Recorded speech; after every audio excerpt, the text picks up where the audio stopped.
Good morning, ladies and gentlemen. Welcome to the second day of the Inaugural ISETS International Conference. For those new to the conference today, my name is Shi Xunpeng, or commonly known as Rock Xin. I'm the president of the executive committee for ISETS, stand for International Society for Energy Transition Studies. I'm also a professor of energy economics from the University of Technology, Sydney, based in Australia. As those who have been here yesterday, we had a good discussion yesterday here, including this room and the room G. And particularly yesterday, we have a keynote session where Mr. Talaka and a few others joined. We have discussed about the energy transition in the Asia Pacific. And for today, it's our second keynote session. We particularly focus on Asia Pacific, but with forward-looking about energy transition. And we are particularly very pleased to joint organize this session with our distinguished partner, GEIDCO, Global Energy Interconnection Cooperation Organization. It's one of the rapid development international organization and established by or initiated by China's state grid. It's promoted global energy collection to facilitate renewable energy integration for the energy transition. It's one of the well collected and developed organization. And for this particular today's session, we have 5 speakers. As I mentioned, we are more like a forward-looking. We are looking at the new technology, future technology, and energy collectivity is actually, we study currently, we already have good practice in China, but still quite new in the rest of the world. So we want to examine what's the role of energy collectivity in the energy transition in the future, and what are the technology or options that might be needed to achieve the net zero emission goals, which we are after, but still have quite a challenging way ahead. For today's presentation panel, we are very pleased to have 5 panel members. So 5 panelists, but one, the first one is Mr. Vladimir, former Secretary General of the Shanghai Cooperation Organization and advisor to the President of Uzbekistan. He will give a pre-recorded video speech. And followed by that, we will have introductory remark and quite substantially from Mr. Liu Zehong, the Executive Vice President of GEIDCO. And after that, we are pleased to have a more like academic voice because Mr. Liu is both academic and also practitioner, because he was the Vice President of China's state grid. For those in the energy sector, maybe so state grid probably not just a company. It's so huge, a few million people, few million staff. And then we have another very important panelist is Professor Safar Rahman. He's president for IEEE. And I did a check because we are working on ISETS, we are new, and I checked the member for IEEE. I think it's 400,000. We are very proud to have 800 yesterday, but they have 400. Yeah, sorry, it's, 400,000. I make sure I get the number correct. So it's a huge organization. And then we are followed by Dr. Virwan. He was my former boss when I was in Brunei. So I always joke with him, he's the most valuable participant. He participated every panel yesterday and today and this afternoon. Yeah, I really appreciate Dr. Virwan's support to ISETS. He also our founding member and ISETS advisor. And last but not least, we will have Dr. Sun Xiansheng. You all, if you are here, you will hear, you all meet him. He is the our council chairman and former Secretary General for International Energy Forum. With that, I probably move to the first agenda. Can we have the video message from Mr. Vladimir to be shown on the stage, on the screen? Yeah.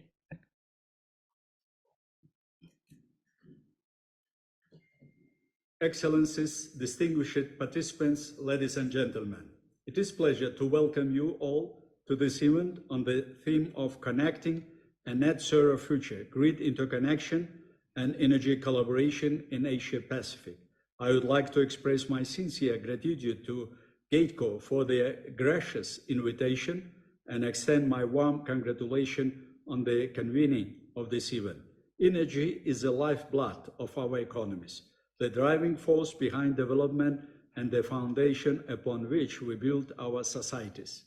However, it is also a significant contributor to climate change and environmental degradation. Securing solutions to these problems cannot afford to be delayed, bearing greater significance at present for the Asia-Pacific region, which plays a central role in global energy consumption and carbon emissions. Furthermore, the Central Asia region is blessed with abundant renewable energy resources that hold untapped potential. Its strategic location provides an opportunity to establish itself at the hub for energy trade between East Asia and Europe. By fostering international cooperation, we can leverage these resources to drive economic growth, enhance energy access, and mitigate the impacts of climate change. To advance our shared vision of a net zero future, we must embrace the power of collaboration and innovation. Grid interconnection presents a transformative opportunity, allowing us to unlock the vast potential of renewable energy sources and facilitate their seamless integration across borders. By creating interconnected energy systems, we can ensure a reliable and sustainable power supply while simultaneously reducing greenhouse gas emissions.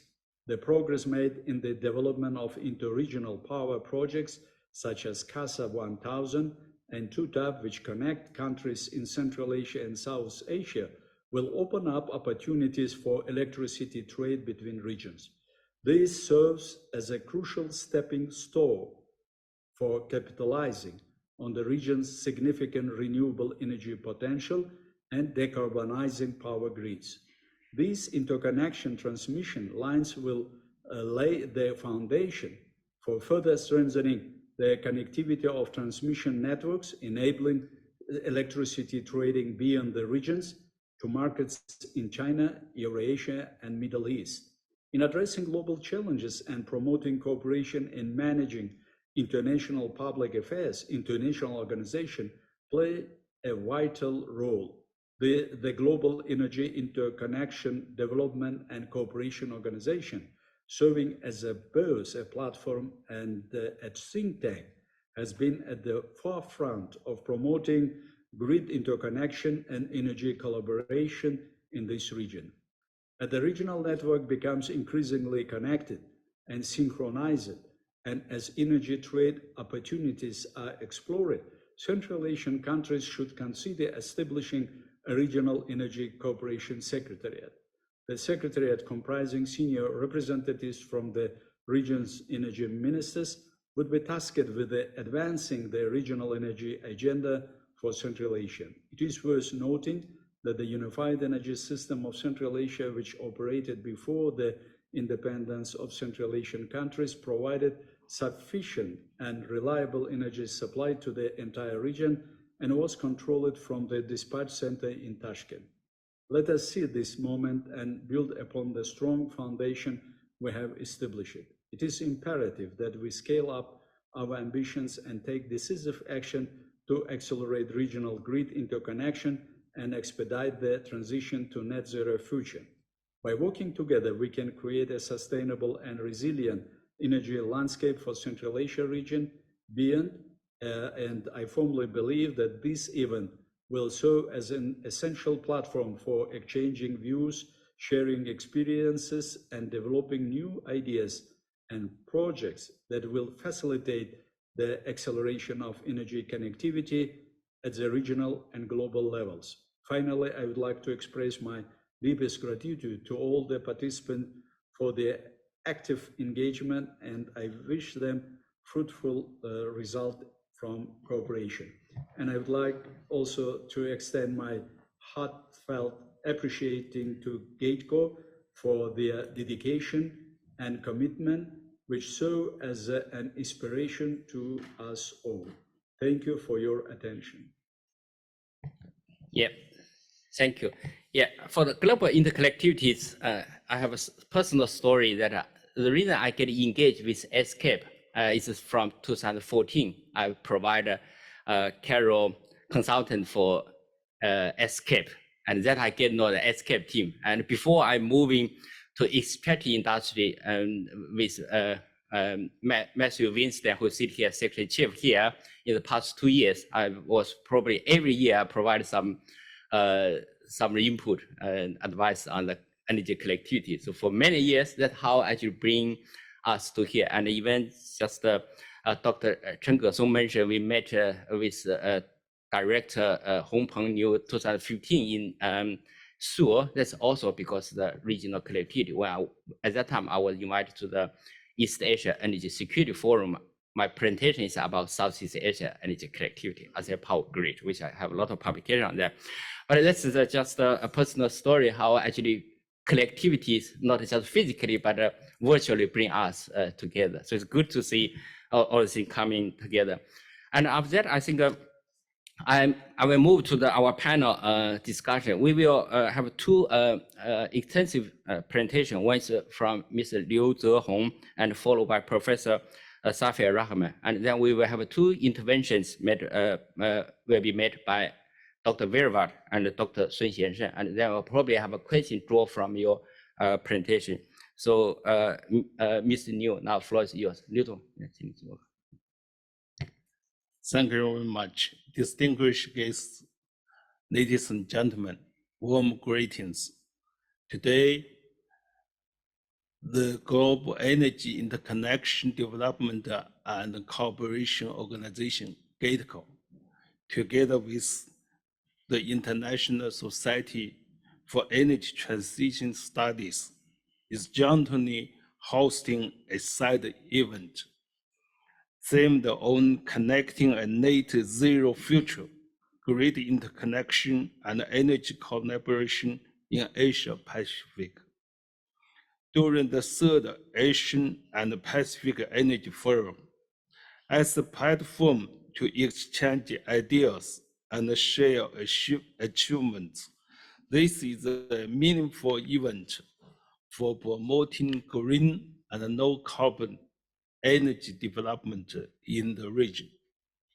First of all, on behalf of GEIDCO, I would like to warmly welcome guests attending the event and express my sincere thanks to UNESCO and all other stakeholders for your strong support.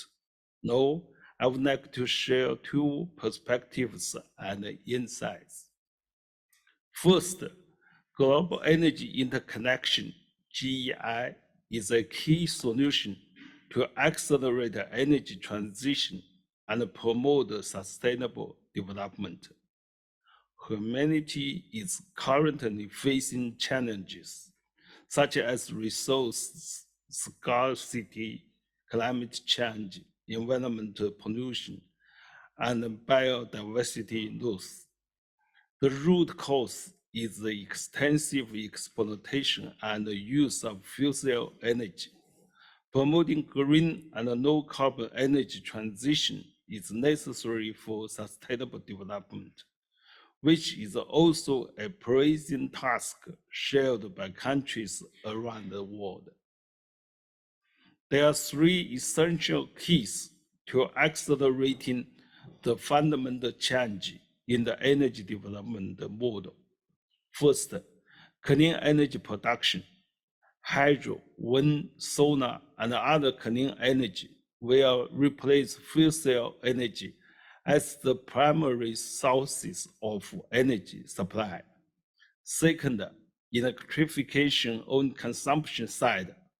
An energy consumption structure centered around electricity and characterized by multi-energy conversion will be established in end-use energy consumption.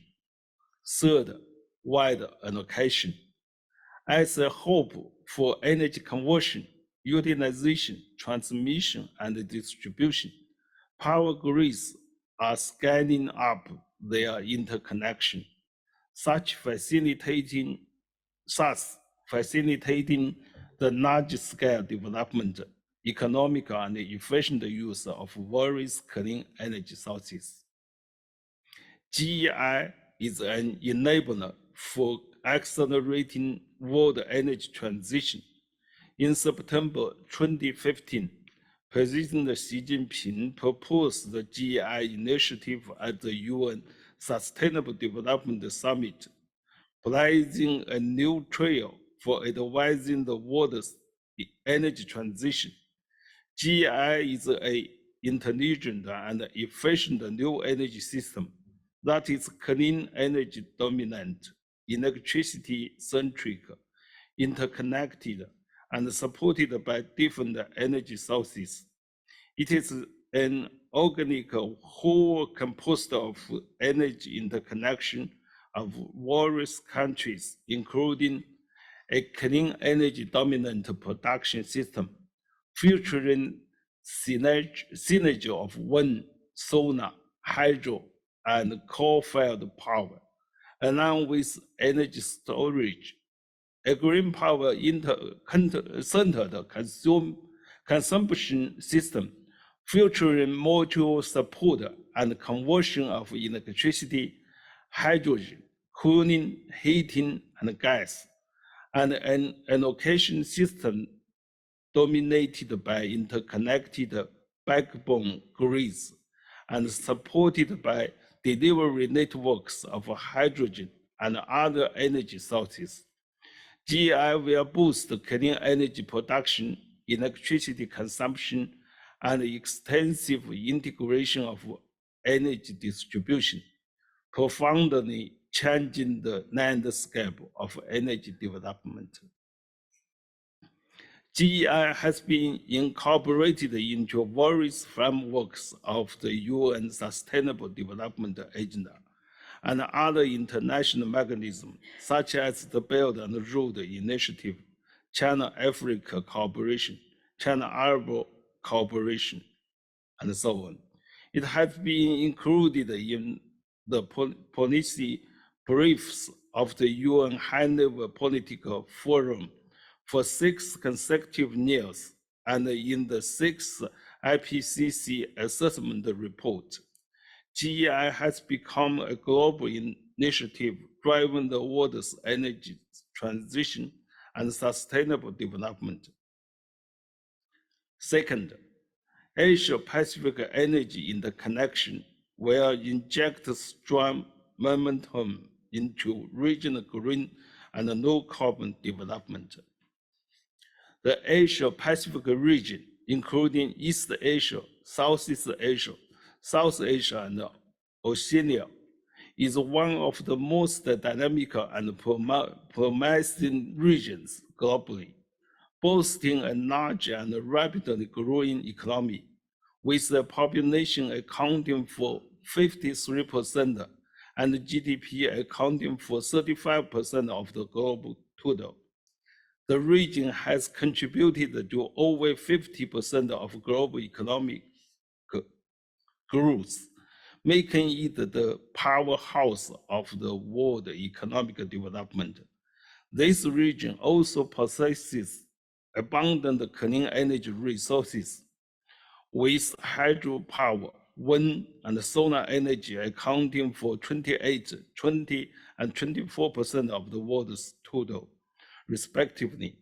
However, amid rapid development, it faces several challenges. First, huge energy demand, with primary energy consumption of 8.9 billion tons of coal equivalent, accounting for 44% of the world's total. Second, high proportion of fossil energy, making up 84% of primary energy consumption. Third, heavy carbon emissions, with an annual emission of 17 billion tons of carbon dioxide, accounting for more than half of the global energy carbon emission. To promote sustainable economic and social development in the Asia-Pacific region, there is an urgent need to accelerate energy transition. The key to energy transition of this region lies in developing Asia-Pacific energy interconnection and enhancing power system connectivity. Hydro, wind, solar, and other clean energy resources are unevenly distributed in Asia-Pacific countries, presenting notable space-time complementary patterns.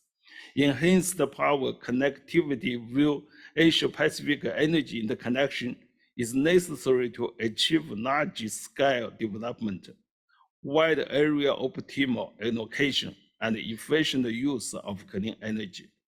The overall strategy involves accelerating the development of clean energy, focusing on consumption, hydro, wind, solar, and other clean energy bases in Southeast Asia, South Asia, Mongolia, Northern and Western China, and Northern Australia, and around this basis, promoting coordination development of energy-intensive industry of e-fuels, such as hydrogen, ammonia, methane, and methanol productions with electricity.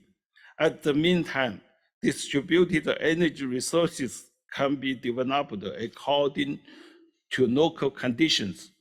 We should speed up power grid construction and interconnection between different countries and build a horizontal network connecting South Asia, the Indo-China Peninsula, and Southwestern China, and a vertical network connecting Western and Northern China, Southeast Asia, and Australia. This will create a platform for the large-scale development and utilization of clean energy, characterized by mutual support of hydro, wind, and solar energy, and efficient synergy between electricity and hydrogen. Asia-Pacific energy interconnection offers enormous comprehensive benefits. First, it accelerates clean development. By 2050, the installed clean energy capacity will reach 15.7 tegawatt, accounting for over 93% of the total, with clean energy accounting for more than 70% of primary energy consumption. Second, it helps mitigating climate change. Energy carbon emission in 2050 will be reduced by over 70% compared with 2010, and the cost of carbon emission reduction will be 50% lower than that of other options. It helps countries realize the goals of the Paris Agreement faster, with lower costs and in a more optimal pathway. Third, it boosts economic growth. Building the Asia-Pacific energy interconnection will involve a total investment of $15.4 trillion. It will greatly drive the upstream and downstream development of related industries and create 130 million new job opportunities. Further, it helps protect the environment. By 2050, the emissions of pollutants such as sulfur dioxide and nitrogen oxides were decreased by over 70%, leading to an improved air quality. Ladies and gentlemen, with the mission of advancing GEI development and promoting energy transition and sustainable development, GEIDCO is committed to building an international cooperation platform of extensive consultation, joint development, and shared benefits. GEIDCO's network spans over 5 continents, with 7 regional offices and 65 national representatives, as well as 6 regional committees and 20 national committees worldwide. We have a total of 1,305 members from 142 countries. GEIDCO has held over 50 major international conferences, including 6 global energy interconnection conferences, and has released more than 80 innovative findings globally. We have built a world of energy interconnection platform, the world's first digital platform focusing on energy and power development and cooperation. GEIDCO has created a conference brand, research think tank, and project platform with international influence. GEIDCO actively supports and promotes sustainable development in Asia Pacific with more than 710 members in the region. We have established a close partnership with UNESCOP, Asian Center for Energy, governments and Thailand and other countries, as well as business communities. For this event, we have invited representatives from relevant national energy ministries and agencies and enterprises to share experiences on energy and power development and planning and project implementation cases, providing an exchange platform for facilitate energy transition in Asia Pacific.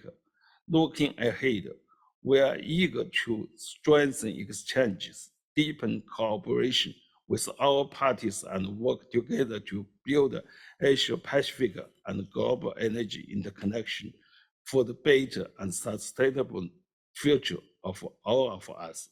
Thank you for your attention.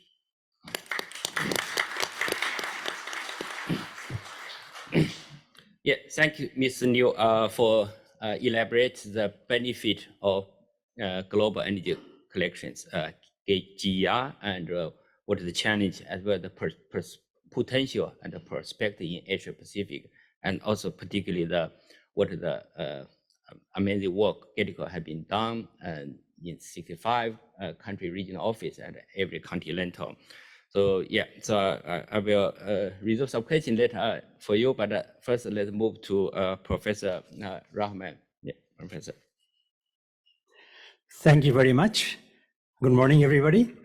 I'd appreciate very much ISETS and ESCAP inviting me here.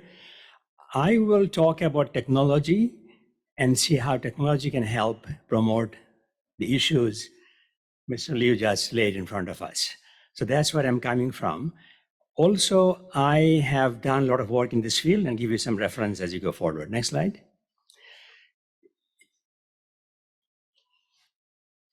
Here you'll see, this is the crux of the talk. Opportunities to decarbonize in the electric power supply industry. Why the power industry especially? That's my background. And if you look at global CO2 emission, the three major CO2 emission sources: electric power, transportation, and buildings and factories. So focus on electric power as you go forward. So I have 6 points that I have focused here. First is use less energy, promoting more energy efficiency. Appliances, lighting, air conditioning, and the like, number one. Number two, I know that we cannot shut down all coal power plants overnight. It's not going to happen. So what we can do is we accept the fact there will be major coal plants still being built. They'll live next 30 years. So how can you capture the CO2 from those coal plants, your cars and trucks, your ships? New technology called DAC, direct air capture. It captures CO2 from air anywhere. Pretty expensive, not widely used. Something to think about going forward. If you do have to use fossil plants, coal is the highest CO2 emitter per unit of electricity. 1 kilowatt of electricity, 1 kWh from coal produces 1 kilogram of CO2, 1 kilowatt hour, 1 kg, 1 to 1. You make the same electricity from oil, 1 kilowatt hour, 0.75 kilogram, 3/4. From gas, 1 kilowatt hour, half a kilogram. So many people say gas is a cleaner fuel, which is true. So that's one option. That's low carbon fossil plants. Next is storage. We talked about solar, talked about wind. The sun doesn't shine all the time. So you can say we'll use battery storage, lithium ion. This is expensive and takes a lot of space. Hydrogen is becoming a avenue, protocol to produce hydrogen from renewables. Number one, as you heard from Mr. Liu just now, promote more renewables. China hosts 1/3 of global renewable sources, hydro, solar, and wind. And many countries in this part of the world does the same thing. I said, accept some nuclear, promote renewable, accept nuclear. Why accept? Because of Fukushima, because of Chernobyl, TMI in the US some years back. Nuclear has a bad press. Nuclear is like toxic. No nuclear, toxic. So I said that is true, but that is a clean fuel. Nuclear has no CO2. So what do? Now new technologies, advanced nuclear reactors, modular reactors, which are much safer, smaller, possibility. And finally, most important, promote cross-border power transfer. That will be a solution. This saying that I hear many times, no transition without transmission. You have to transmit among countries to do the transition possibility. So here is what I am going to talk about. Some numbers very quickly. If you do control your air conditioning temperature by 2-3 degrees, you save 20% energy. That's US numbers.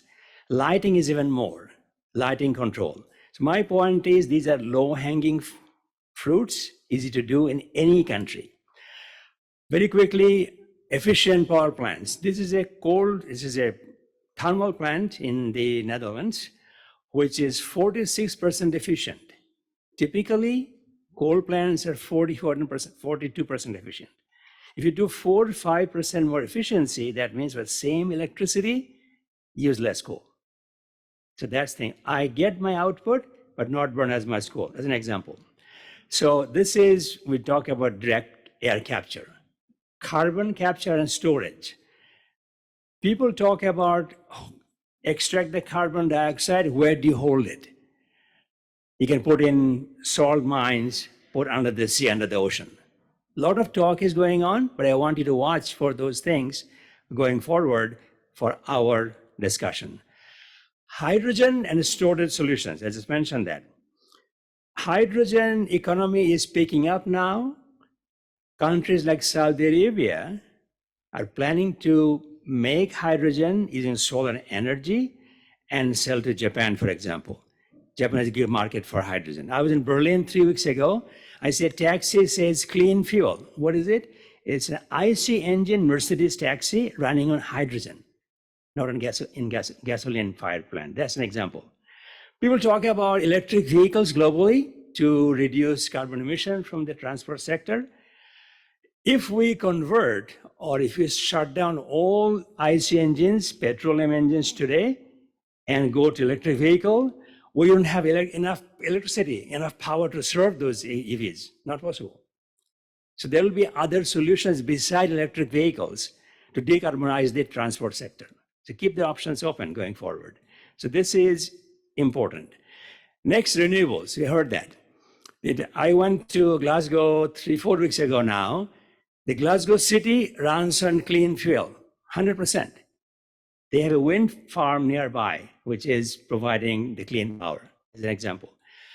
Not every country has extra land to put a lot of wind powers or solar. Look at this example, Kenya. This is a government building, School of Monetary Studies in Nairobi. Every building on that campus has solar panels. So they're producing most of the electricity used during daytime from rooftop solar. Looks nice. So it's something to think about going forward for smaller countries. Don't have free land to put solar panels on the ground. It's a solution. So this is my other thing. Advanced nuclear technologies, small modular reactors, 60, 70, 100 megawatt each. China makes it, US makes it, Russia makes it. So those are coming to the market. Keep the options open. So I am telling my solar friends say no nuclear, period. Only solar. It doesn't work. I'm a person who is pragmatic, that you look at a solution portfolio, not just one solution, portfolio. Coal, yes, with air capture, CO2 capture. Renewables, hydro, solar, wind, nuclear, and finally, this is the example of small reactor, SMR, made by a US company. It's a 20-meter tall cylinder, 2.7-meter diameter. Whole thing weighs 590 tons. For reference purposes, if you go to 1,000 megawatt nuclear power plant, only the nuclear reactor, 600 tons, so only just reactor containment. One reactor containment is same as the whole project here. And produce 60 megawatt or so, 4.95% enrichment number. So point is, these are options, keep that in mind. Why 4.95%? Above 5% becomes weapons grade. So this is the Iran issue. Point is, you have to be careful how much enrichment you can produce. If more enrichment, less refueling. But this is the technical issue. Now, this is the topic of today, cross-border energy transfer. I see here the former IEA director sitting here, Mr. Tanaka. IEA has a program called Bilateral, Multilateral, Unified Transaction. What is bilateral? Country to country, like China, Vietnam, like US, Canada, bilateral. Multilateral, 3-4 countries together sharing the network. There's Gulf Coordination Council, GCC, India, Nepal, Bangladesh, and a few others. I was at the GEIDCO meeting in Beijing 3-4 weeks ago, met the ambassador from Zambian ambassador. China built a plant in Zambia, is selling power to 4 countries in the neighborhood. That's multilateral. Unified means EU is unified. It's one network going forward. So this is an example of GCC interconnection. Why that is important for them? It's not global, it's regional. So I said before GEIDCO, we need RIDECO, regional energy interconnection, then connect it together. That's my proposal. So RIDECO, go to GEIDCO. That's the example you just heard from South Asia, regional interconnection. What they do in Gulf countries, they use that connection to help solar. As you know, especially EOE, Saudi Arabia have a huge sandstorm. It's not snow or cloud, sandstorm. The sandstorm happens, they drop their power by 60, 70%. But sandstorm doesn't happen everywhere at the same time. Saudi Arabia one time, maybe EOE later on. They have this interconnection. One part of the network, 6 countries, if they find difficulty, they exchange power. Another value of connection. This India-Bangladesh HVDC connection, 1,000 megawatt coming from India to Bangladesh. The advantage is Bangladesh can buy cheaper electricity in real time for Indian market. Daytime, Rajasthan, other parts are very active in solar, excess solar power. They can choose, I want to buy from Rajasthan. It's literally sitting in the control center. That's very nice. This is the India, Nepal, Bangladesh connection. You know, before you talk about interconnection, you must value why they want interconnection. Nepal is a mountainous country. Demand is high in winter time because of heating. India, Bangladesh, a lot of demand for electricity for air conditioning, summertime. So China, in this case, India has summer demand, Nepal has summer extra supply because of the excess capacity, but not much use. Today, before this thing happened, Nepal could not develop their hydropower, no market outside Nepal, another market outside Nepal. So my point is, as a pragmatist, before I give a solution, understand the problem and the opportunities, seasonal variations, country to country. Then again, Vietnam, this part of the world, they chose to import power from Laos because they have limited transmission capacity from one part of the country to the other. Laotian power is cheaper for them than building transmission lines to do this, the regional interconnection. US buys a lot of power from Canada to the hydropower. By doing so, US doesn't have to burn a lot of coal to produce the same amount of power. That's the example we are talking about. So very quickly, I'm IEEE president. Our focus is clean tech solutions for climate sustainability, clean tech. This is our program, climate change.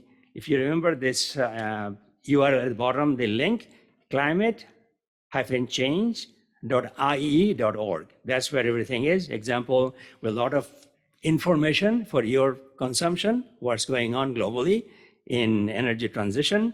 We have a library called IEEE Climate Change Collection, about 7,000 articles on climate change in engineering perspective.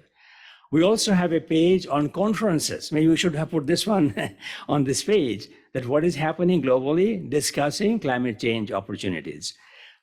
Number 3 here, we have a newsletter from this website, which summarizes global activities, electric vehicle, LED lamp, special batteries. If you want to know, go to the same website, climate-change.iee.org, sign up. every month yourselves. That's my talk. Thank you very much. I have given you my personal website. The website has a lot of my lectures. So if you have time, when you have nothing else to do, you can look at what I do. Thank you very much. Thank you. Thank you, Professor Rahman. Yeah, I think engineering is what make things change. For economics and policy, we try to make engineering to work. So we need to work together to find a solution for the challenge. Particularly, I think your 6-point summary, very good, very high level, but very clear, more like kind of roadmap style, where we're going to start if we want to achieve net zero. One more comment very quickly as engineers. A lot of economists here. We say economists want to spend money. Engineers want to show how to make money.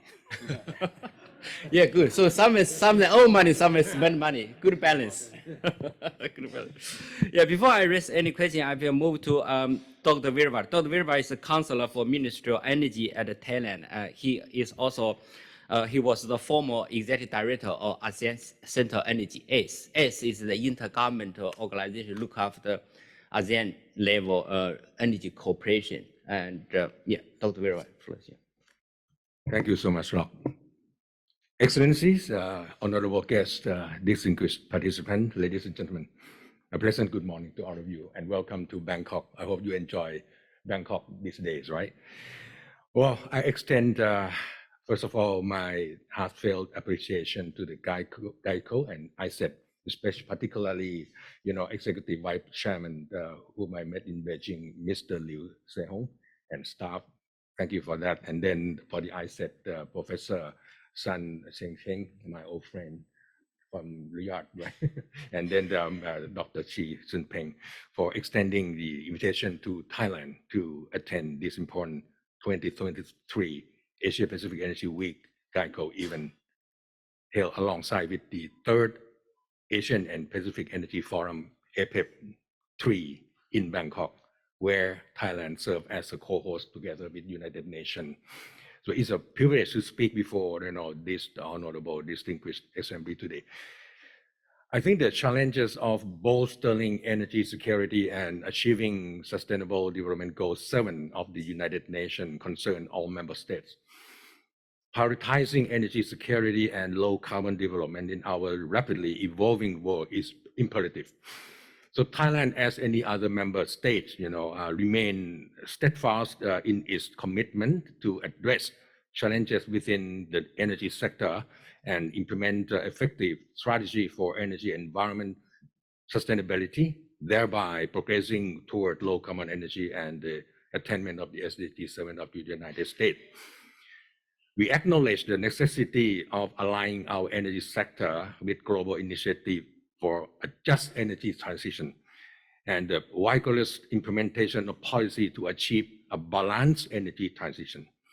So our primary objective as other member states also is to reduce greenhouse gas emission, as well as the advancement of the clean energy system, the assurance of energy security, and more importantly, the enhancement of competitiveness at the same time. So Thailand commit a 40% reduction of emission by 2030 as our is the NDC. And our trajectory involves moving toward carbon neutrality by 2050, net zero emission by 2065. Our newly national energy plan, encompass all power, oil and gas, energy efficiency, and alternative energy. And furthermore, in our PDP, Power Development Plan, we aim for 50% clean and renewable energy in the new coming up energy generation by 2040. So ladies and gentlemen, in the recent development, Thailand aspires to become a global hub of the electricity vehicle and part industry in this region, with the target of achieving 30% domestic EV production by 2030. And of course, we are focusing on battery storage technology, expanding charging station, setting standard regulation, and develop EV platform. You can see a EV running around Bangkok this day, almost, I think about 30% now. So our national grid modernization program also enhanced infrastructure for renewable energy integration, demand management, and efficiency. And we've introduced a peer-to-peer blockchain-based platform to support residential solar rooftop projects. And we are implementing hydro floating, solar hybrid project in hydropower reservoir for utility scale energy generation. And in our pursuit of the technological innovation, as in line with Professor Seifert just mentioned this just now, we are deploying and implementing and investing in the carbon capture, utilization, and storage (CCUS) technology to mitigate emission from industry and the power sector. Of course, we look at from upstream to downstream, offshore and inshore. PTT, our national oil company, EGAT, try to invest with big money, in the Gulf of Thailand and at Mammoth area and at the mining place to inject CO2, to keep it underground and under the sea. Of course, investment in the battery energy storage system, BESS or technology also in our and our roadmap, to play the role in addressing intermittent nature of the renewables. So for our newly introduced biocircular green, BCG model that we introduced at the last APEC summit, as well as the green hydrogen that Professor just mentioned, the initiative, we are making progress on that now, together with the private sector. And moreover, I think this is very important, green finance mechanism and sustainable investment practices will attract capital toward renewable energy projects this day. Ladies and gentlemen, before I conclude, on the regional interconnection front, thanks to GEIDCO and ATOM for this endeavor. Through our ASEAN Power Grid, APG, in ASEAN, I think we have successfully implemented the Lao PDR, Thailand, Malaysia, Singapore Power Integration Project, LTMS, very successfully, as you know, it's very well. Additionally, just about a few months ago in the ministerial meeting, the newly proposed Brunei, Indonesia, Malaysia, and Philippines Power Integration Project, BIMP-PIP, is already set to launch very soon. You can see the electron from Laos, Thailand, Malaysia, and to Singapore, and from Malaysia, go on the right-hand side to Indonesia, Brunei, and the Philippines. It's going to be in reality very soon. So with that, I think moreover on that, after we see this kind of BIM PAP has been set up, we heard about the cross-border power trade between Cambodia, Singapore, between Vietnam, Singapore, via subsea cable. This is underway. And furthermore, as Professor Saifu just mentioned, we also envisage broader energy connectivity linking Central Asia to BIMSTEC and the ECMEC sub-region, integrating with our ASEAN Power Grid under the ASEAN Interconnection Master Plan. So I do believe GEIDCO may wish to involve in this endeavor in the near future. Last but not least, I believe that one of the potential solutions lies in the grid modernization and its expansion that you cannot stop, which are essential to accommodate higher share of renewable and facilitate cross-border power trade at the same time for improved energy security and sustainability.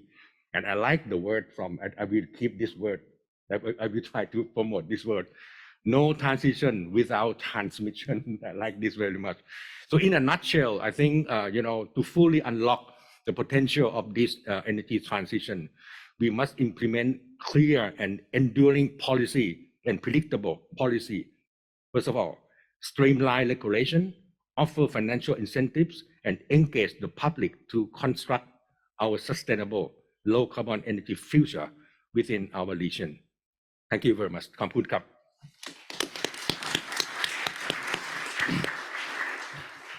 Thank you, Dr. Rivera, for sharing the experience from Thailand's perspective and as well as the ASEAN's perspective. I will have some questions later for you.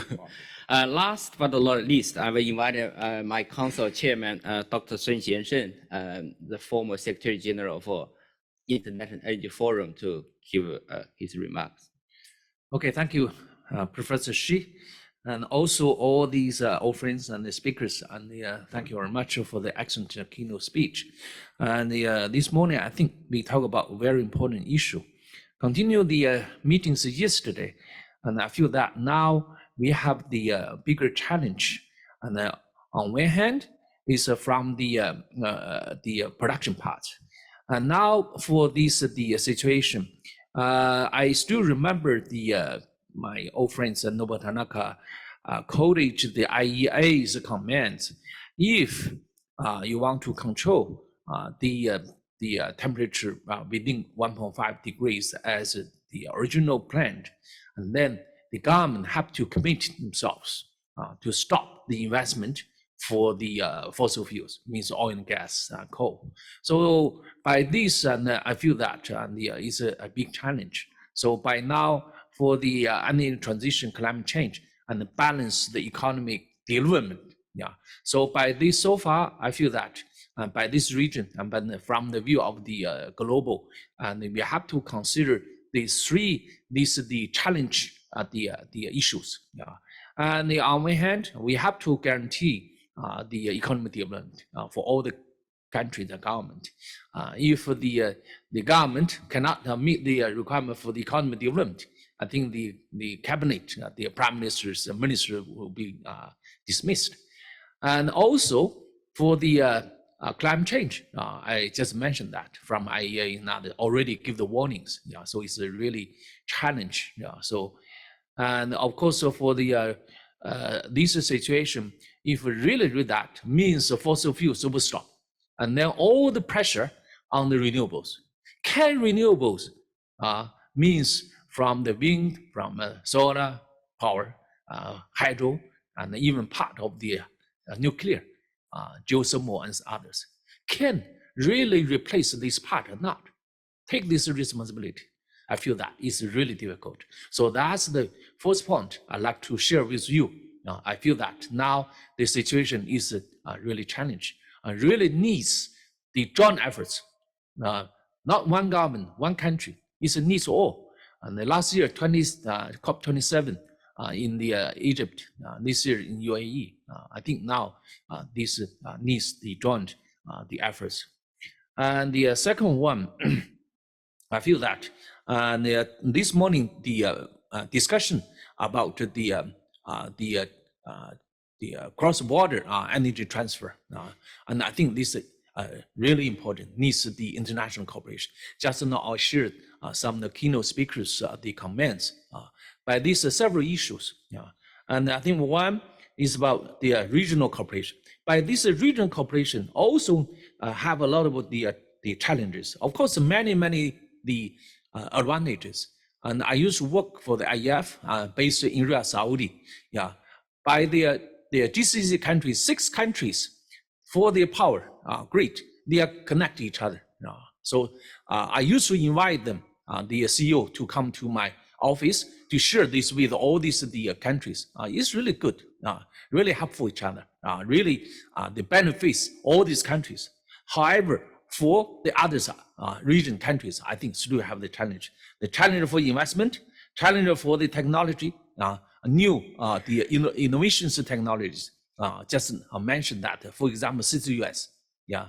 For example, hydrogen, for example, the hydrogen and the storage, these issues really needs all the industry work together to solve these issues. And also we have to remember that for the energy poverty, still many of these population, especially South Sahara area, and about 800 million people know this is the electricity, and also many of the people know clean cooking fuel for cooking. Maybe about 100 10 billion, I think, people, So by this, so it's a big of these the challenges for this. So by this one, and I feel that for the solution of the issues needs all the cooperation, needs the joint efforts for the to tackle all these challenges. Thank you very much. Yeah, thanks, Dr. Shin, for sharing the insights and comments. I will ask a question actually at least one for each of you, but I will ask in the ones. So if when you address the question, you feel free to touch any other issue. But before I ask a question, actually, I want to share with my fellow academicians. The issue part of me, I wanted to study is about the impact of global energy collection or regional energy collection on economy and social. One example is the Central Asia. So during the Soviet Union time, there is a regional collection because the Soviet Union power grid. But when Soviet Union break down, actually the power grid also break down. So it's make a reverse version of energy collection. So there is a very good actually DID study. If anyone is interested to do this kind of impact, let's discuss. Yeah. And now move to question. I will not just follow the presentation order. I will probably start very general question for Professor Safir. When we're talking about global energy collections, the one argument is that the renewable energy are decentralized. So what's the role of collectivity? But don't need to, I will keep asking other questions so that all the four questions can be comments by speaker one by one. And then to Ms. New, who is a globally renowned expert on the UHV. I want to see from technical point of view, what could be challenges from technical point of view, whether that kind of challenges are particular, for example, like expertise or any other things, whether they will be equally for big and smaller country, rich and poor country, because global energy collective undoubtedly will touch people, a country from diversity background, including different level. And then I probably move to Dr. Sun, who, because as a head of IEF, you're dealing with all the minutes, I think more than 100 countries, whether there is a political appetite or dislike or certain kind of a different view, I mean, it's politically on the global energy collectivity or regional energy collectivity, because policy and others, people know there is things are ongoing or the finance is, but politically, I think that's the key probably consideration. And the last but not least is Dr. Virva, because ASEAN through the ASEAN Power Grid for 40 years or 50 years development, and now have a successful LTMS and with the new one. So what kind of outcome or lessons and experience from the LTMS which can be shared and benefited for the community? I probably start from Professor Safir, but feel free to, when you answer your question, but feel free to address any other questions that are relevant. So I think make it more efficient. After that, I will open to the floor. Thank you very much. It's an ongoing debate, interconnection or local development. Again, as I said before, please keep all the options open. When I came to first GEIDCO meeting in Beijing 6 years ago, I heard one sun, one earth, one grid. That's long term, maybe 30 years from now. But to get there, as Mr. Lu just said, you have national interconnection, regional, and then global. So national interconnection, good example, South Africa. Serious problem now in power sector, serious problem. Because very weak network in the country, very weak network. They cannot buy and transfer power. So they're looking at solar right now. I think solar is a solution, not for supplying a steel mill, no. Solution for local usage. The example I showed you in Kenya is fine. So keep your options open. Where is the need? If the need can be supplied locally, that's perfectly fine. But if you want to support industry, for example, electric vehicle. If you want to charge electric car, in a solar, you need a house like 500 square meter roof space, at least. Not going to happen. As an engineer, I'm very practical. What is possible now? So yes, it is an issue of size and scale, but depending on where you are, you have solutions. I give examples of GCC interconnection, 6 countries. The interconnection helping them to reduce the impact of weather conditions, like sandstorms, as an example. So I think answer is no one answer. Keep the options open, but interconnect locally. For example, I'm getting very technical now. Electric power system today runs on big machines, big hydro, big coal, big nuclear. There's some inertia built in, which keeps the system stable. You go to all solar, nothing is moving, no inertia, it doesn't work. So that to be supplied, you need some power from somebody else to keep the gap narrow to do this. So I'll stop here because my answer is be open-minded, look at all possible solutions, and global energy interconnection is a long-term solution, but before you get there, regional and then national and then local connectivity. Thank you. Yeah, thank you. Move to Mr. New. Talking about UHV transmission, first of all, it's a mature technology. Widely used in China and some other countries. Up to now, there are more than 40 projects in operation and under construction in China, with a total transmission distance of around 60,000 kilometers and a total capacity always 300 gigawatts. All those projects in operation perform very well. The plus minus 1100 kV HVDC transmission is a good example. It never suffered a single forced outage since 2019 when it was commissioned. This project has a transmission distance of 3,324 kilometers and a capacity of 12 gigawatts.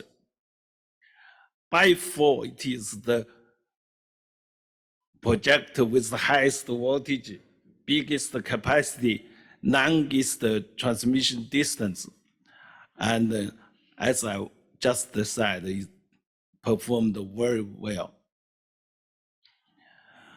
The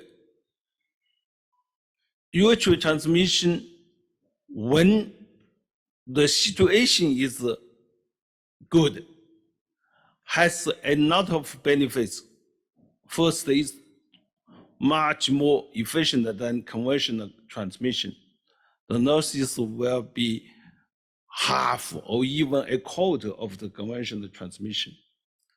And take lays right away, and it's much cheaper. In China, if we use the unit of Chinese yuan per kilowatt per kilometer, and the conversion of 500 kV transmission is 5. Plus minus 500 kV DC is 3. Plus minus 800 kV DC is 1.5. And plus minus 1100 is less than 1. To answer the question of the moderator, I personally don't suggest that we try to use the UHV transmission technology to solve all the interconnection challenge. Like Professor Lamman said, we should the best pathway of integration is to make small systems and then interconnect them to a big one, and finally interconnect them to a even bigger. Finally, maybe we can achieve a global interconnection. And as an example, most of the interconnection between Asian countries is not suitable for UHV transmission. The distance is too less. The network of each country is too small to support the UHV transmission. And the capacity interchange transfer capacity need is much less than a suitable UHV transmission. But it doesn't matter. If we have a good example of integrated Asian system, someday maybe we can build a UHV transmission of this interconnected regional grid together with Chinese grid, maybe to the Central Asia grid with a UHV transmission. I don't think it is a big technical challenge of utilization of UHV transmission in small countries. It's the master of the difficulties developing and manufacturing. For construction and operation, it doesn't change much. The most important issue is this technology is suitable or not. If you need or not. That's my answer. Thank you. Yeah. Thank you, Mr. Liu. I think it's the decoupling of UHV with global collectivity has probably reassured some countries that even they engage in the global collectivity, they don't necessarily so-called depend on Chinese technology. That may be politically it's a good factor. That's not that shouldn't be an issue. Yeah. The technology developed by whom doesn't matter much. The most important issue is that the optical one we should choose. We in this kind of world, we should share the technology of each other, of all the advanced, the suitable technology developed by the mankind. That doesn't matter if it's from China or from US. We should choose the one that's the most suitable for this case. Yeah, thank you. Probably I move to Dr. Sun, more like a political appetite from different countries. Thank you very much. You give me a sensitive question. And I share this during the Beijing Olympic time. There were a famous saying, one planet, one world. And for this energy cooperation, and I think we need international cooperation. Yeah. And for the climate change issues, one government, one country cannot solve this issue. It really needs joint efforts. So that's, and to answer your question, I feel that the regional or global energy cooperation, some of the preliminary conditions. The first one is the political and the diplomatic relationship stable. Yeah, if these two countries or regional countries conflict each other, know of the preliminary conditions, they cannot sit together, cannot cooperate. Yeah, the typical example is the Russia and Ukraine issues. Yeah, originally 47% of the coal, 41% of gas, 27% oil from Russia are supplied to the region and to the Ukraine. But you know, this conflict there, no any foundation for further cooperation on this. So I think for the region really needs this is the first important. Yeah. Of course, for the Asian countries, traditionally we have a good relationship. And also I feel that there is a high necessity for the energy cooperations. Yeah, I just mentioned that for the region, if we want to tackle the climate change issues, and we have to have this cooperation. However, I think two parts. One is for the policy research. Yeah, and we need to have the energy of this related to the policies from government to coordinate each other. Yeah. I give another example, the CBAM. From October 1st, 2022, the Europe started the border of the carbon tax now. And in many countries, an Asian country, ASEAN country, including China, will export a lot, 6 kinds of these materials to Europe. And then they will start from 2026 to have the carbon tax now. Yeah. And last week, I had a meeting in Beijing, China. I asked our colleagues and Chinese companies, are you ready? Yeah. Have you studied yet? Not. Yeah. Even for our Asian countries, I think we still far away from the ready to answer this question. Yeah. And only 2 years and more for the transition period of time.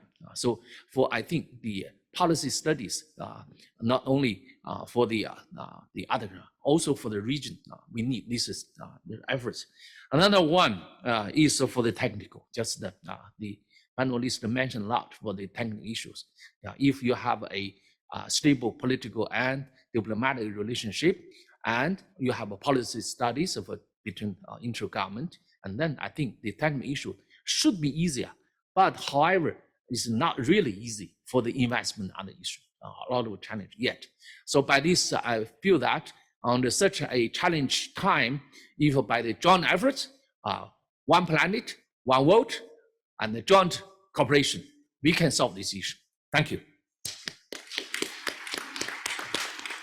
Thank you. I think before I open the floor, I ask Dr. Virwar, because ASEAN is a very interesting story. Without overall regional architecture in terms of governance, actually how you actually overcome the barriers to achieve at least LTMS. Thank you so much. I think this is a really beautiful question that we perhaps would like to share as well.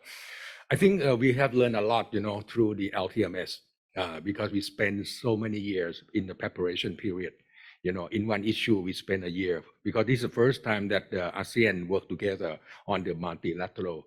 As you know, Hapur or APG, I think our colleague Benny is there. He know very well that we working on the bilateral. And from bilateral, we are trying to manage the link. But this is the first time that we work four countries in a row. So what lesson learned that we learn from this one is, it's the first time that we can unlock, the cross-border issues. This is the first time, really.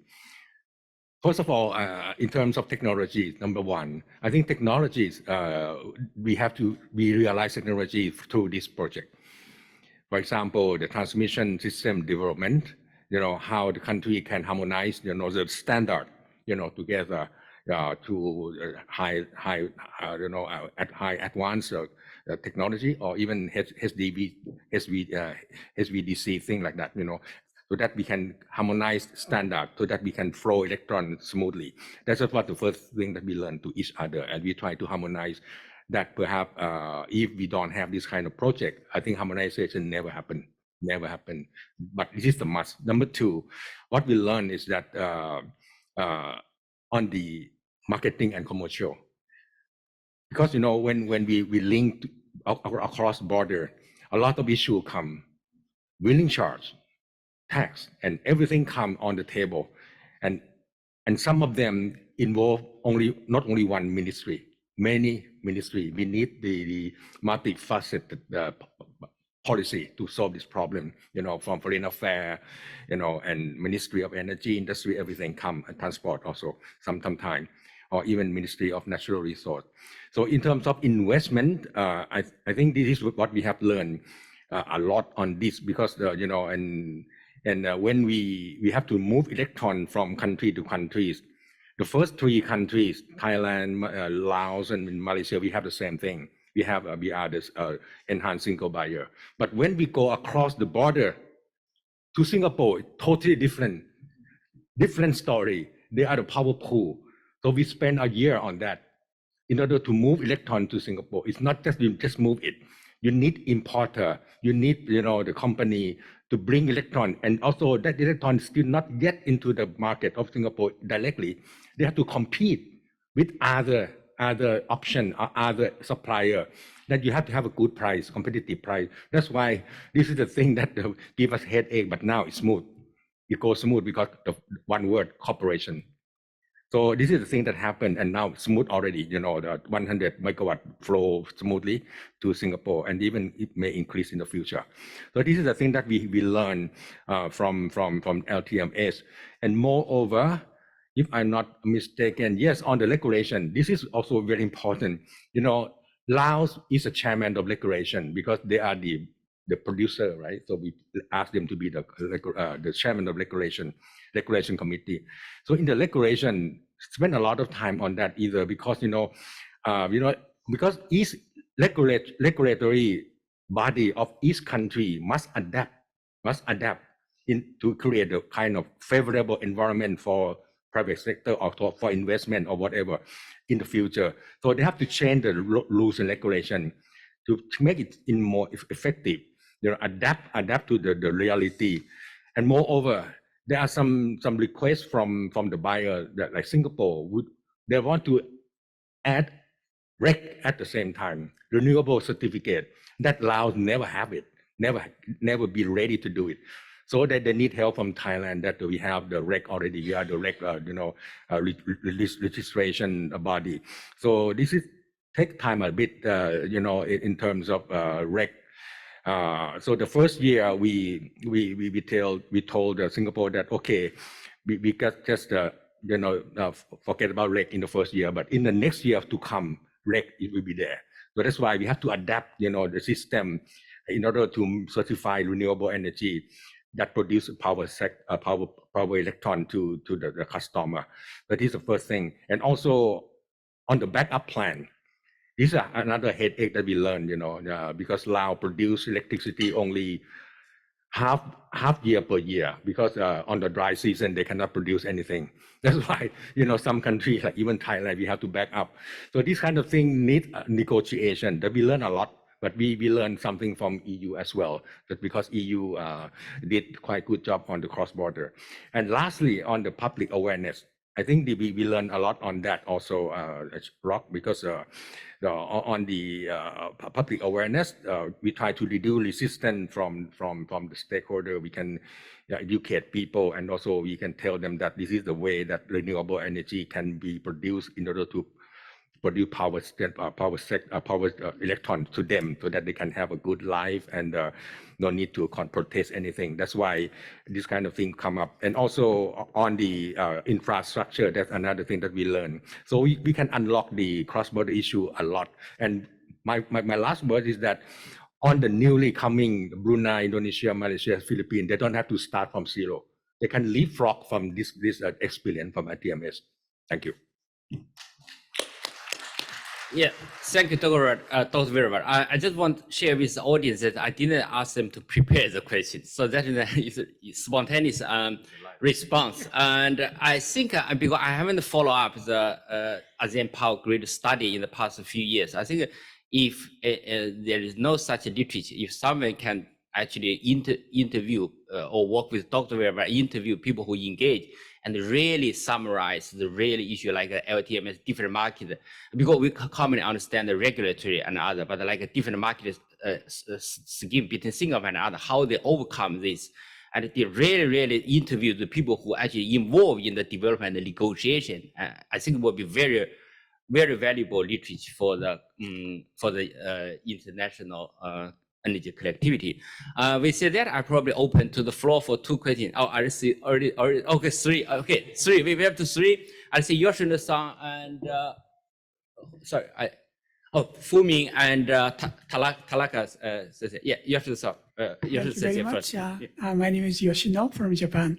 Excellent presentation. If the storage technology had been developed significantly, then the cross-border transfer would be very much different. We don't need any pipelines and so on.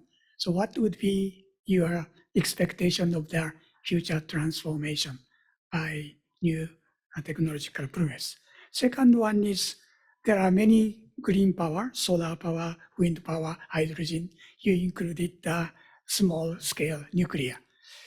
Is there any cost performance differences? And do you think one will dominate others? Or do you think various kinds of green technology will coexist? Thank you. You mentioned if I have storage, I don't need global interconnection. I don't agree with you, because when you say that, you're assuming the country has enough capacity to do that. Like Bangladesh doesn't have enough land to put solar. Even storage doesn't make any difference to them. You produce first, then you store. If you have no production capacity, you cannot store. China maybe, but not all countries. So that's one answer. And then the technology issue is just raised. Nuclear is a solution, not the only solution, because of the politics. Singapore would never build a nuclear plant, never. It's political. We have full respect. So this is the issue. What can you sell in the country? Singapore will not accept 1,000 megawatt nuclear plant. They might accept 60 megawatt small plants. Less risk. Because for nuclear, the question is Fukushima, where do you run if an accident happens? In the US, in New York, they shut down a completed nuclear plant, didn't start because of no place to run. A Long Island plant, 20 years ago, no place to run. So that's the issue. That nuclear is slowly gaining momentum, will take time. But keep the options open. Thank you. Yeah, thank you for Yoshino Sensei. I just realized that I probably only look at this side, but I'm very pleased to see that all the three members are our key ISETS member. Yoshino Sensei is a founding member and advisor. He was a former Dean of Asia Development Bank Institute. And then I will follow my friends. Fu Ming is our founding member and counselor. For that reason, I will give one opportunity for my right-hand side because I only focus on this. I get three. If anyone just indicate, but Fu Ming, go first. Yeah. Very good morning. Thank you, Rob, and thank you, distinguished speaker. I think it's very informative and very insightful experience that you share with us. I just want to know that when we talk about this transmission integration, I think we are talking about moving toward the integrated electricity market. And in fact, in Europe, it's very much advanced that we could learn from the North Pole particularly. I know China, internally you move toward electricity market, but it could be also good to share experience. What is the difference? Because we believe that having full integrated electricity market pool allow you to penetrate more renewable. And of course, you can reduce the backup system. Why ASEAN is lacking behind, and we could learn more. My understanding is some of the, I think when you're moving toward electricity market, it should be open demand and supply and long term, and then you have day ahead and 1 hour ahead before dispatching. But perhaps some of the issue in China, also some part of the US, maybe some of the power generation already pre-designed for, let's say, the dispatching order. That could be the problem that prevent the integration of more renewable. If you can share on that point, what need to be removed in terms of barrier, like institutional policy and regulatory framework, that how to open that up for all the best technology, competitive technology can come in. Otherwise, generation still stuck in because the order already been designed ahead. So only a certain part of the market is open for bidding. So that's why it's give very small market margin for competition. I just want to comment on that. If you can share, perhaps will be a great experience for ASEAN as well. Thank you. Yeah, thanks for me. Any response? Your comment. Yeah. Okay. If the interconnection is in a calm market, of course, it doesn't matter. It's easier, much easier to be implemented. If it's not separate market or power market, the most of the challenge is to set a PPA, a non-term agreement to guarantee the supply under some unestimated political and economic conditions. We also have some bad experience in China.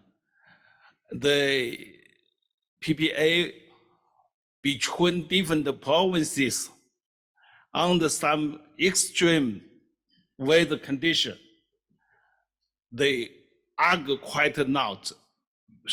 Should we follow the agreement said last year, or we should provide the power of the customers in my provinces?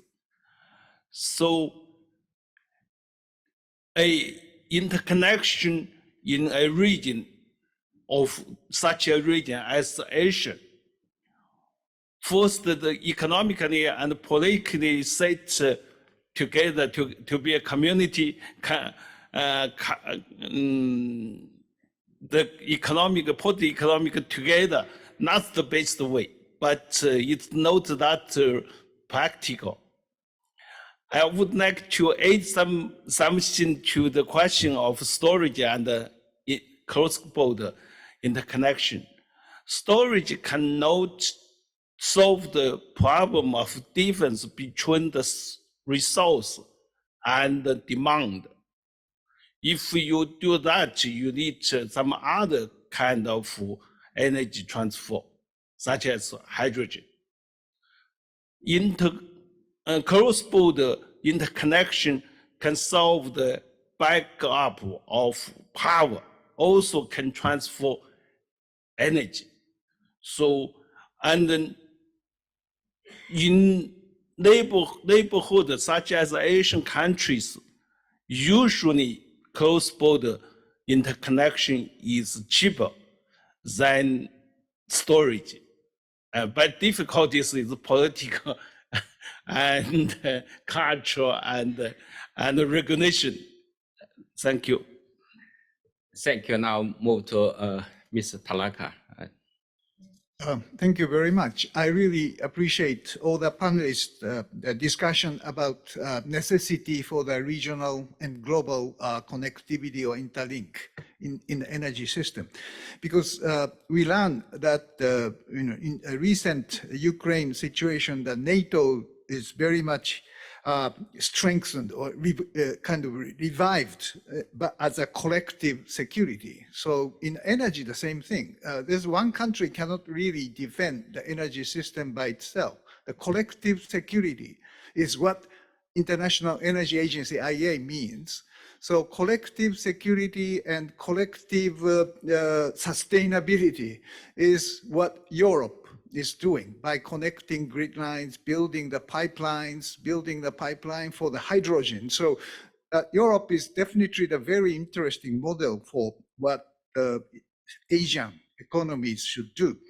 The first place where I met Sun-san is the framework called Northeast Asian Gas Pipeline Forum, connecting gas pipeline among Japan, Korea, China, Mongolia, and Russia, and creating the framework of that.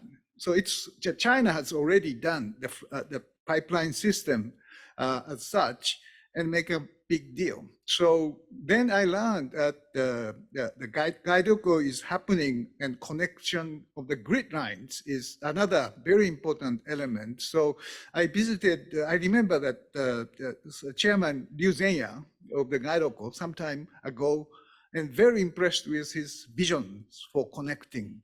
And in Japan, Masayoshi Son is a CEO of SoftBank, initiated the initiative of Asian Super Grid. And these two visionaries really make a very interesting move. So I strongly hope that this kind of regional arrangement of pipeline, grid lines, and I'm not proposing that the gas pipeline should be, I would say, upgraded to the hydrogen pipeline system in East Asia.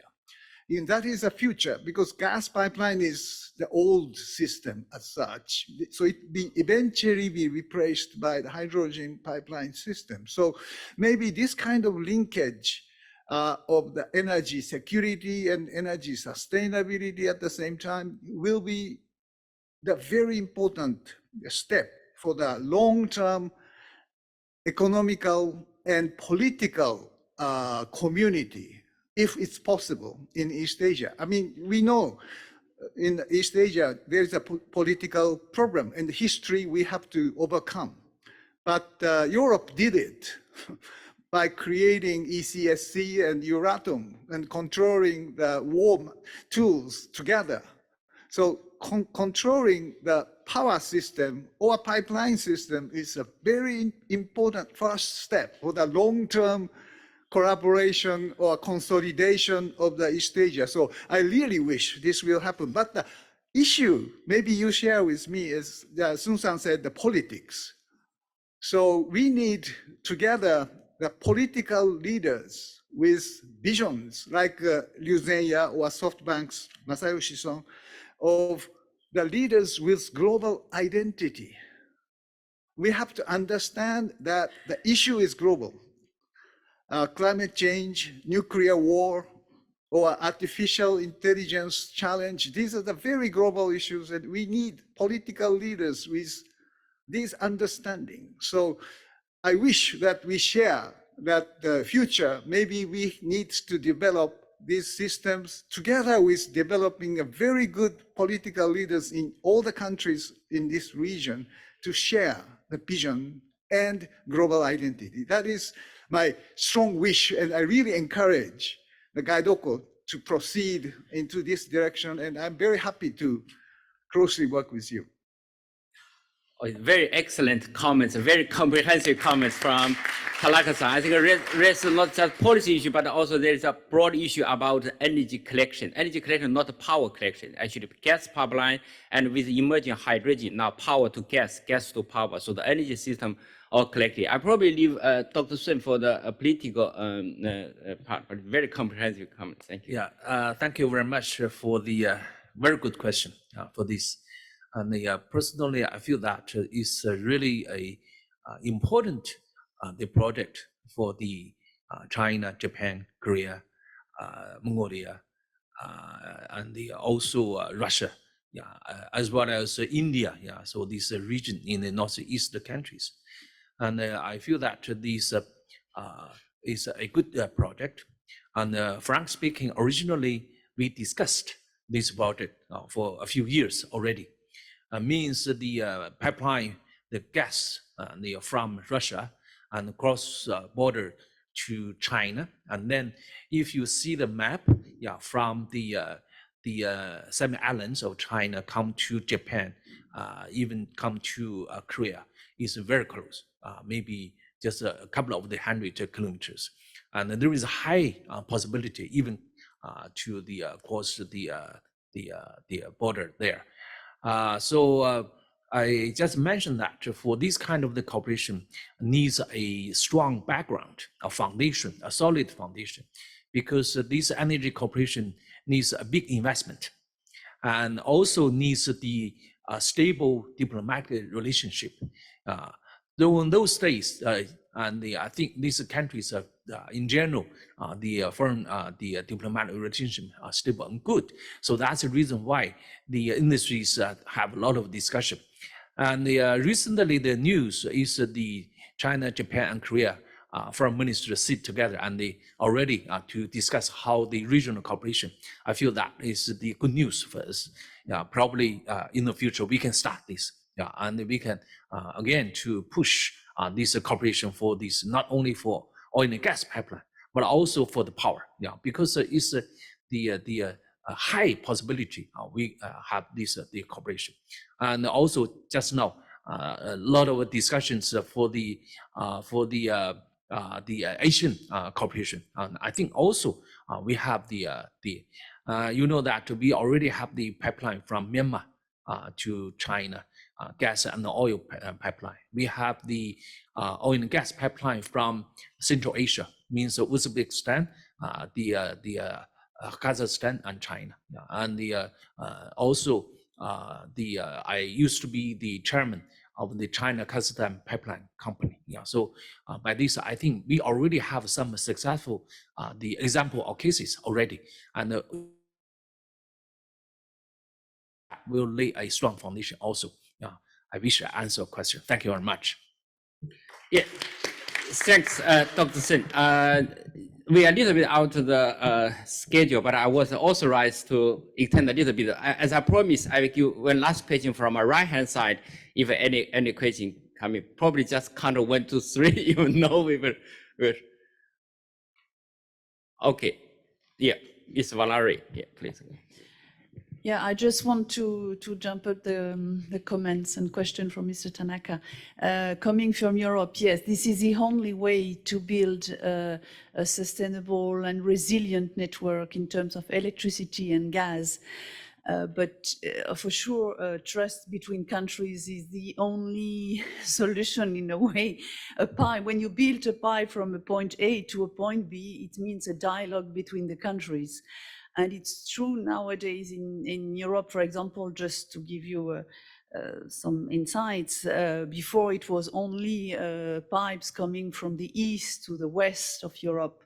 And now we have built this reverse flow from the west, from LNG arriving to Eastern Europe, from the south to the north, from the north to the south. And this is the only way we see that with any kinds of geopolitical turbulence or even technical problems, that this interconnectivity is a key for the security of supply. And it's the same for to build this electricity market. So for sure, this is, and nowadays we are talking about this hydrogen backbone just to adapt the green for future blending with hydrogen, or even build another grid for hydrogen. So yeah, thank you. Thanks, Ms. Valeria. Again, another ISETS associate, because Global Gas Center is the very first issue to sign MOU with ISETS as a collaborative agency. So with that, I will close the question. I will ask our panelists any final statement. Yes. Okay. Yeah. As I is hearing these comments, one came to mind: how you explain an interconnection energy or power to a politician who is not engaged in this topic. Example I have is a road and rail connection. Before you connect one country's rail network to next country, you must build incent first. Reliable, efficient, and on standards. If you bring a meter gauge to broad gauge, doesn't work. So that's how I explain to politicians how to think differently. So that's why they need. Politicians are local by definition, their country, right? So they need something good for them first. Then they can get their votes. Then they talk about connecting. Talk about global trade, rail network, road network, it's working. Similarly, global trade in electricity, gas. Build a network in the country first, following some standards that is globally acceptable, and then expand, that becomes quite easy. The technology will be the vehicle using which politicians can come together because it is benefiting them in the long run. So that thought in mind, what is good for them, not good for engineers first. So that's my overall observation. Thank you. Thank you. Thank you. Yeah. Okay. Mr. Liu. Interconnecting the power grids of Asian countries is beneficial but difficult. It was all of us to work hard for it to be implemented in the near future. Thank you. Yeah. The material cooperation for the energy starts from the brainstorm. ISET play a strong foundation, set up a platform for the starting of this global and regional cooperation. Thank you very much.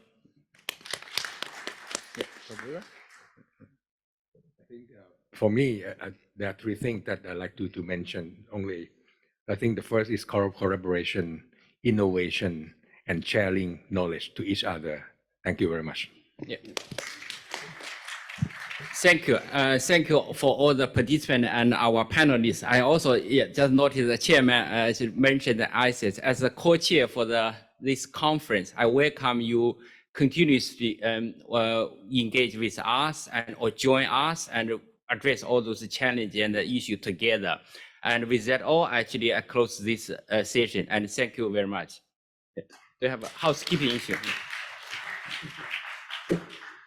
周处，你是不是有什么 announce 后面有 break 多长时间？ Okay, there will be a coffee break 15 minutes, then come back.